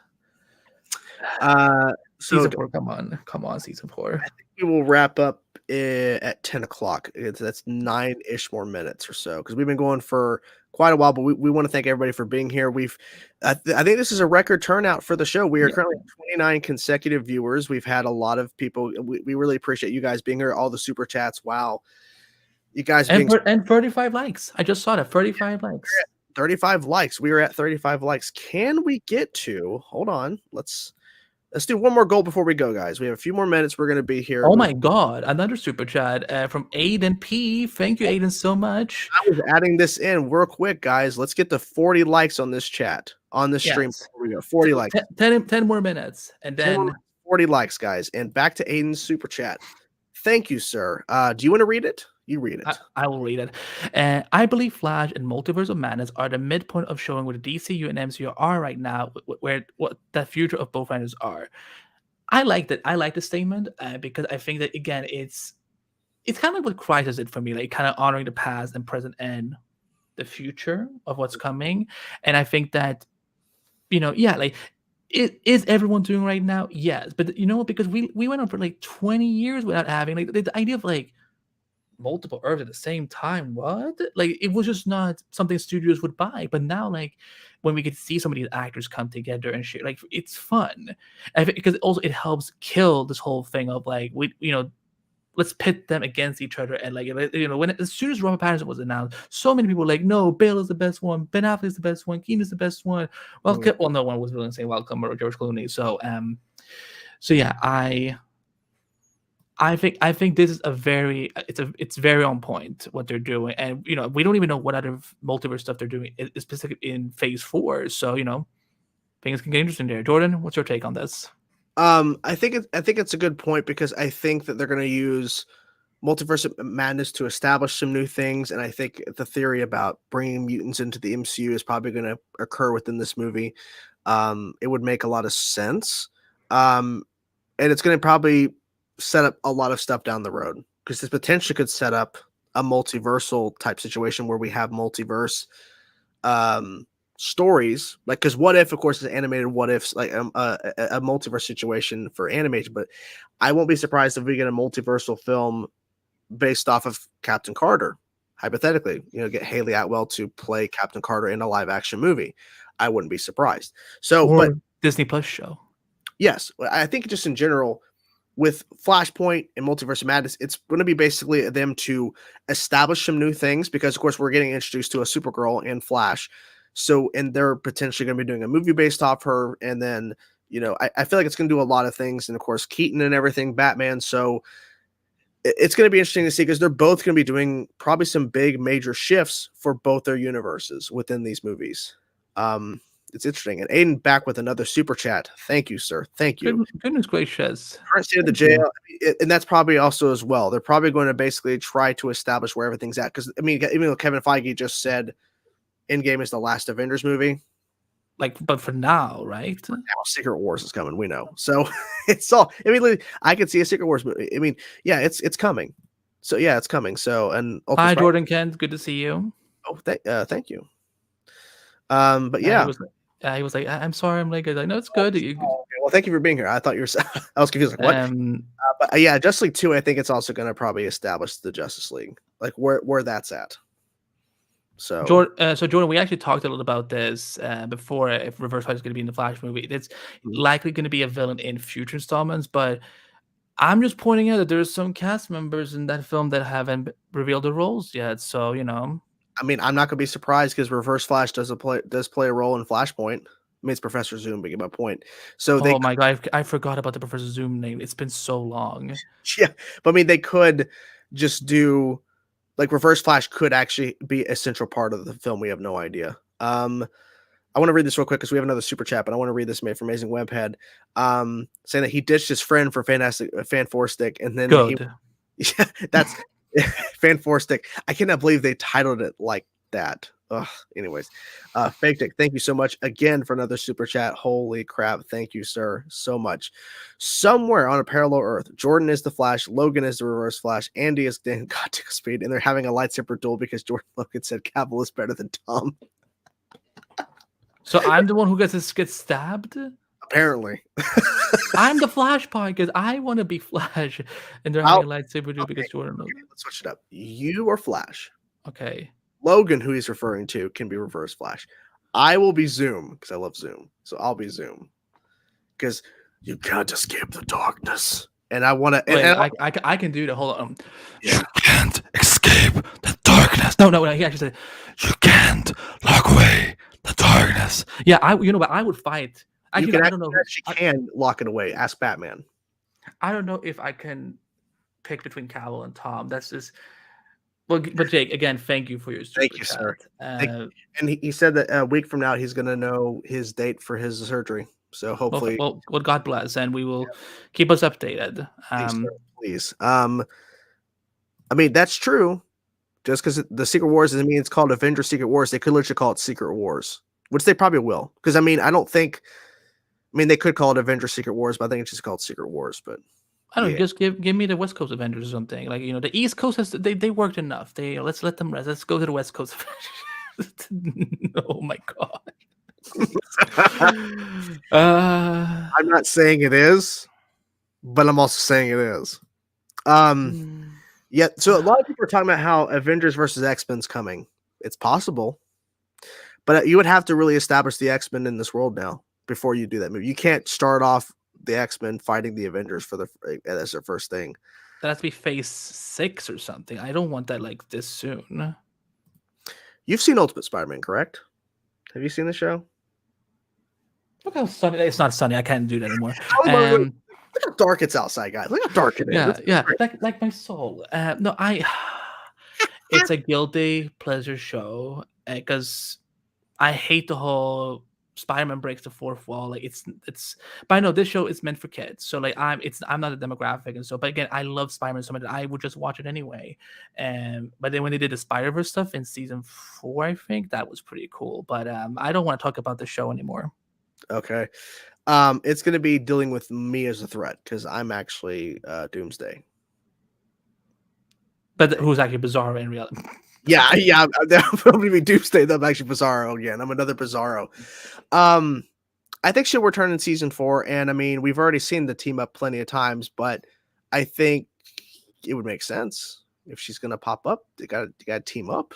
I would think. I just want to see some more Dawn and Dick moments because with that friendship is so it's such a healthy and nice one. Again, it's good to also have platonic relationships in DCV. Greg Blant, if you're watching, pay attention.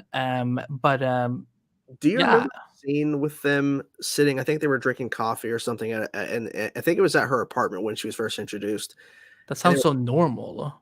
It was, but it was the scene between them where they were talking about. She was mentioning what Wonder Woman was created for what Wonder Woman was created for, what Batman was created for, like how they're two different approaches to being a hero, or I guess a vigilante. But it was a really cool sequence because it really showcased Wonder Woman's stance and what she fights for and what Batman's stance is. And it was a really cool thing to kind of see the two proteges of these two iconic heroes having that conversation. Mostly her kind of explained this to Dick Grayson because he needed to hear this because this was the time he's like, fuck Batman. He's being all aggressive and stuff and not realizing the bigger picture of it all. I get it. The guy was scarred for life. I got it. But there's a lot that he was not taking into account at that time. He definitely needed to grow. Yeah, and I'm hoping with his death in season 3 and then coming back, I'm hoping that they're gonna give me what they didn't do with Arrow season 3 when Oliver died. Magic tea my ass. But like I want Dick's grief and darkness and like all the emotions that he's been carrying to be something that he kind of left in the afterlife. It's kind of like when Barry came out of the Speed Force, like he was able to kind of get rid of some of that emotional weight that he had for several years because Brendan Fraser is such a great actor, and like when he's funny as Dick, he is great. So, we have I think we have 2 more questions. I think we should answer before we wind down here. What's your favorite out of the 2? Captain America, the Winter Soldier, or The Dark Knight? The Dark Knight, in my opinion. I love Heath Ledger's portrayal as Joker. But that's just me. I love Winter Soldier. It's a great movie, but I prefer The Dark Knight. I think I like The Dark Knight more because I think more things from that film stuck when we went to the third one. Whereas with Civil War, with the Winter Soldier, I feel like a lot of good things that I loved about Winter Soldier were kind of taken away from us Mhm. in the later film. That political thriller as well for the Winter Soldier It too. was so good. Like I'm like, because we haven't had a movie like that Yeah. since Winter Soldiers. I'm hoping we get to see that again soon. Charlie's last question here: how long can you see Titans going on? Which is a good question because I feel like people question that all the time. I think it has a few more seasons left in it if they can turn around the story and actually. I'm hoping this Brother Blood. I really hope it works. I really hope it does because I really like the actor Joseph Morgan from Great. originals. I really hope. I think he's going to give it his all, but He's if very excited. He's talking yeah about costume. He's being fitted for a costume, and he's like yeah. talking to fans on Twitter, being like, "I'm going to do my best. I want to honor this character and so on." And it's Mm-hmm. So I'm hoping it works. If season 4 ends up being the best season, then please give me more seasons. But if it ends up being the same old where I'm not really loving it, it's time to wrap it up, in my opinion. Because I'm not sure where the story can go because they've had so much time to tell us better stories and they haven't done it. I also think they just need to branch off a little bit because there's so many characters. I think there needs to be spin-offs. Like I think there should be a Red Hood show. I think the younger members, there should be a Teen Titans show, honestly. So the Titans can focus on the adult ones, Teen Titans can focus on the younger ones. Yeah. Yeah. Did we hit 40 likes? We need one more like. We're gonna Okay, wind one more down. leg. Let's get to 40 likes as we're winding down here.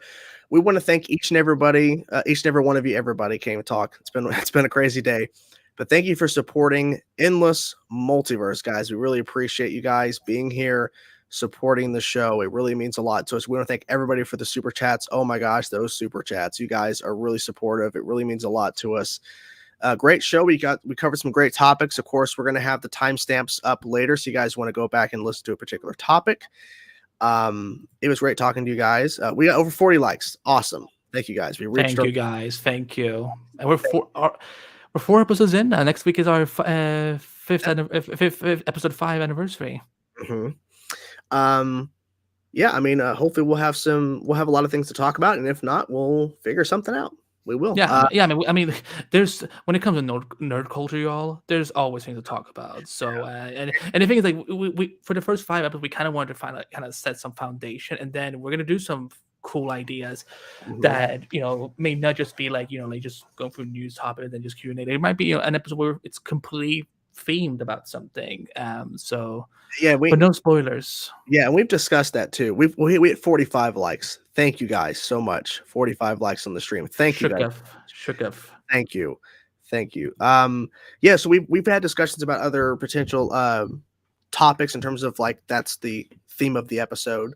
But we'll let you guys know about that later when we get to them. But in the meantime, subscribe to Chainsaw React's YouTube channel. Hit the notification bell. Bing bing. So when we go live, when he drops new reaction videos and interviews and reviews and so on.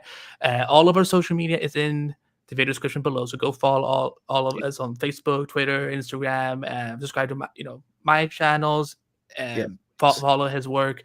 And I know you. Do you do anything with Discord? Not really. It's just there. But I really should put more effort into it. But make sure you guys check that description. Follow all of our stuff on social media. Make sure you're keeping up with Andy for his articles and Screen Rant. We have, of course, we're dropping content all the time and all over the place. So make sure you guys are keeping up with that. Yeah, we're never asleep, basically. Basically. But we want to thank everybody for being here, and we hope you guys are doing well on this Friday night. And we will see you guys soon. Peace, everybody. Same chain channel, same chain time. And Gracie. I would say 3, 2, 1, Gracie. We have to do this.